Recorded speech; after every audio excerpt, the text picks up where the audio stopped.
Magandang hapon po sa ating lahat.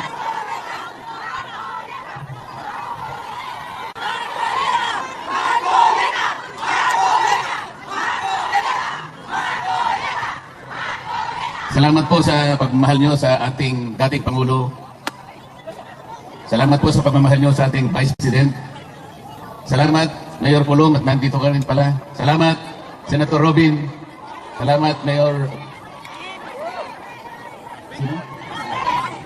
Salamat sa aking kaibigan, Atty. Vic Rodriguez.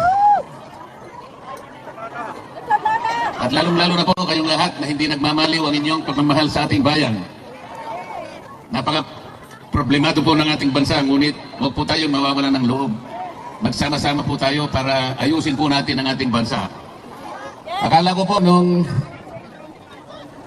nag-issue ng resignation order ang ating Pangulo, akala ko totoo na eh. Akala ko naman yung bureaucratic reset. Kahit konti lang, naniwala ko, baka okay naman yata ito. Wala rin. Akalain mong naglagay siya ng PNPC Torre na naman. Kilala niyo ba si General Torre? Si General Torre, bakit siya yung nagpanggap na representative ng Interpol? Hindi totoo yun, sapagkat kung totoo na nakipag-cooperate ang Interpol sa ating bansa, dapat sana ang nakausap niya siguro yung Pangulo ng Pilipinas o kaya yung DILG Secretary. Ngunit wala naman tayong nakita na representative ng Interpol na pumunta sa Maynila. Meron ba kayong nakita? Pagkatapos nung inaaresto si Pangulong Digong, pinakikita ni General Torre yung kanyang cellphone, yung warrant of arrest nasa cellphone. Nakakita ba kayo ng ganun?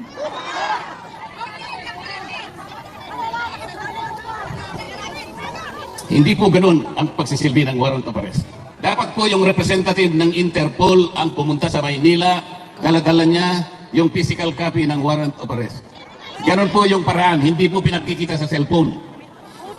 Yun pong counterpart ng Interpol sa Maynila, ito yung PCTC. Ito yung executive director, nandun dapat hindi nagpakita. Ang kanilang ginamit ay General Torre na walang kapangyarihan magsilbi ng warrant of arrest. Wala rin siyang kapangyarihan na bumasa ng Miranda warnings. Bakit siya na naman ang na-appoint na PNP chief?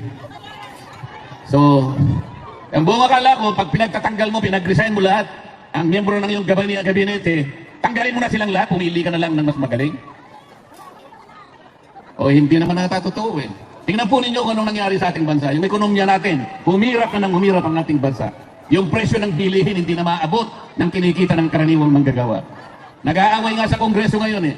Kasi po sa taas ng bilihin, kinakailangan mag-legislate na lang, maitaas na yung sahod. 200 pesos per day, sabi ng House of Representatives. 100 pesos, sabi naman ng Senado. Ang tagal na magdebate. In the meantime, kawawa ang mga mamamayan. Bakit hindi na lang nilagay yung 150 pesos na lang, i-legislate na yan, pansamantala man lang, makaabot-abot man lang yung kinikita. Hirap na ang Pilipino. Pagkatapos, hindi naman niya tinanggal yung mga economic managers. Nandun pa rin ang DBM. Nandun pa rin yung NEDA, pinalitan lang ang pangalan. Nandun pa rin ang, ano ba yun?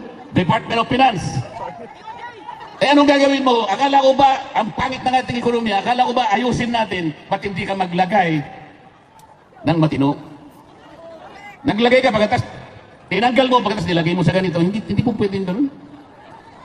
Pero kaya po tayo nandito, sapagkat nandito ang taong kinikilala natin, ang pinakamabuti, ang pinakamagaling na presidente ng Republika ng Pilipinas.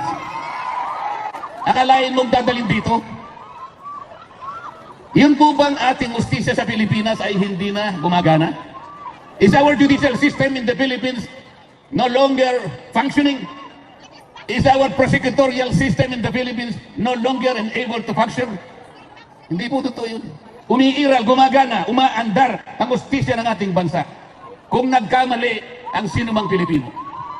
Kung nagkamali halimbawa ang isang naging Pangulo, o dilitisin natin, husgahan natin, pero sa sarili nating patakaran, sa sarili nating batas, hindi sa batas ng ICC.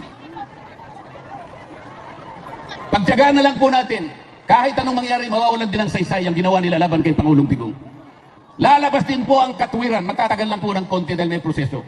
Wala ng jurisdiction ICC sa ating Pangulong Digong. Maniwala kayo sa akin. Pinatatagal lang nila sapagkat pinupolitika din dito yan. Mahirap lang magsalita kung akala nila tayo ay nagsasalita laban sa ICC. Hindi po. Ang sinasabi lang natin, kahit balik-balik rin mo ang pangyayari, wala ng jurisdiction po ang ICC. Pati po yung charge na kanilang ikinapit sa Pangulo, crime against humanity, hindi kakapit sa Pangulong Rodrigo Duterte. Sapagkat yung war on drugs, hindi po klasipikado na crime against humanity. Yung programa na ginawa niya is a legal, it is a regular governmental action to wipe out drug problem in our country. Presidente po siya, siyang nakakaalam ng mabuti pa. He should have been judged by the benefit, by the advantages reaped by the Filipino people from his program. He should not have been judged from the number of people who were killed along the war on drugs. May mamamatay at may mamamatay, alam naman nila yun.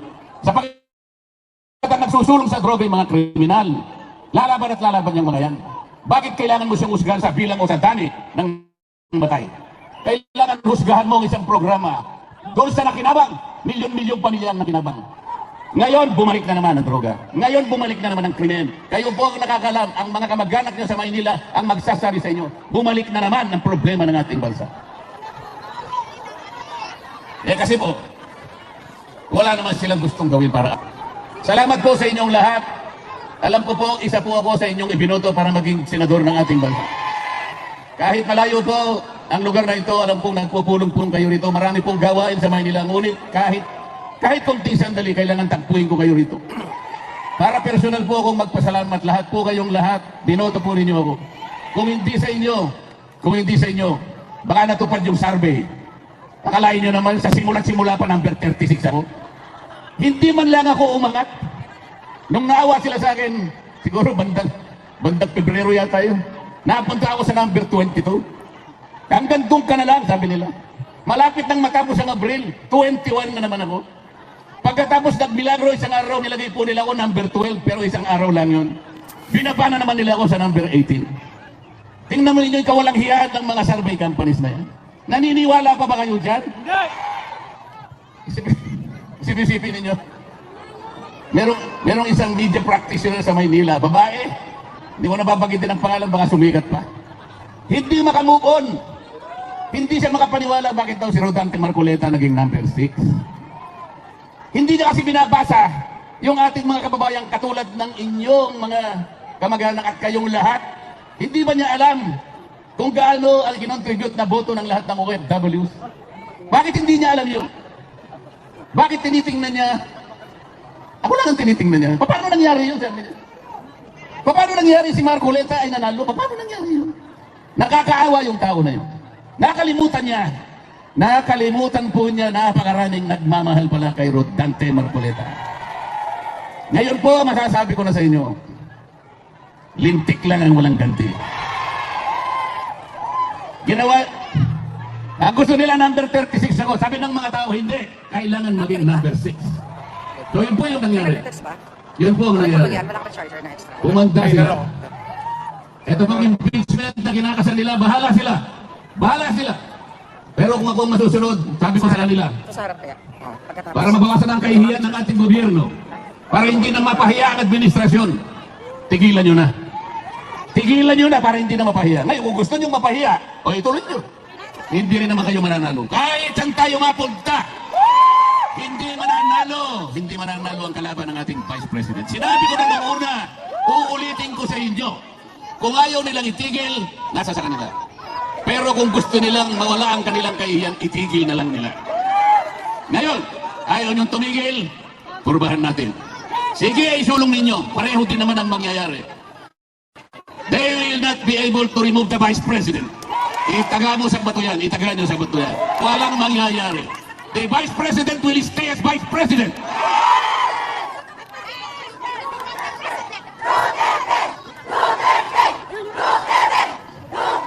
Malungkot lang po ako sapagkat bago akong pumunta rito, gumawa po ako ng request sa ICC para sa isang tao na kagaya na.